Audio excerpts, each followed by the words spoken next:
+1 admission കാത്തിരുന്ന വിദ്യാർത്ഥിനിയെ വീട്ടിൽ മരിച്ച നിലയിൽ കണ്ടെത്തിയ സംഭവത്തിൽ പ്രതിഷേധം ശക്തമാക്കി യുവജന സംഘടനകൾ.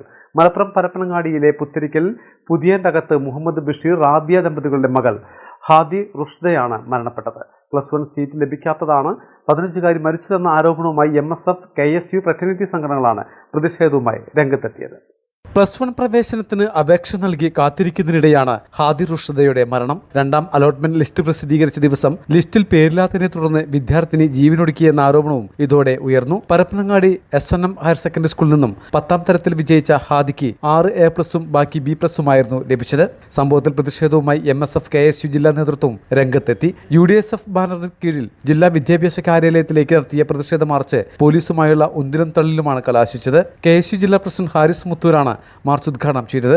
MSF നേതാവ് ഷെരീഫ് വടക്കയിൽ മുഖ്യപ്രഭാഷണം നടത്തി. അതേസമയം മരണകാരണം അഡ്മിഷൻ ലഭിക്കാത്തതിൽ കൊണ്ടാണെന്നും സ്ഥിരീകരിച്ചിട്ടില്ല. +1 സീറ്റിനായുള്ള 2 അലോട്ട്മെന്റിലും സീറ്റ് ലഭിക്കാത്തതിലും ഒപ്പമുള്ള വിദ്യാർത്ഥികൾക്കടക്കം സീറ്റ് ലഭിച്ചതിനെ തുടർന്നും കുട്ടിക്ക് വിഷമം ഉണ്ടായിരുന്നതായാണ് ബന്ധുക്കൾ പറയുന്നത്. കുട്ടിക്ക് നേരത്തെ ചെറിയ അസ്വസ്ഥതകൾ ഉണ്ടായിരുന്നതിനാൽ കൗൺസിലിംഗ് നൽകിയിരുന്നതായാണ് ബന്ധുക്കൾ അറിയിച്ചതെന്ന് പരപ്പനങ്ങാടി സ്റ്റേഷൻ ഇൻസ്പെക്ടറും വ്യക്തമാക്കി.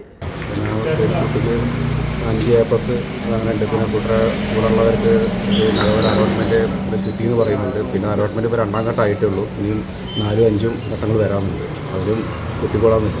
പിന്നെ ആ കുട്ടി ജന്മന കുറച്ച് ചെവി കുട്ടിക്ക് ഇല്ലാത്ത അതിൻ്റെ പ്ലാസ്റ്റിക് സർജറി ചെയ്തുകൊണ്ടിരിക്കുന്നുണ്ട്. പിന്നെ അതുപോലെ കുട്ടിയെ മാനസികമായിട്ട് എന്തോ പ്രശ്നമുള്ളതിന് അതൊരു കൗൺസിലിങ്ങും മറ്റു കാര്യങ്ങളും അവിടെ ചെയ്യുന്നുണ്ട്.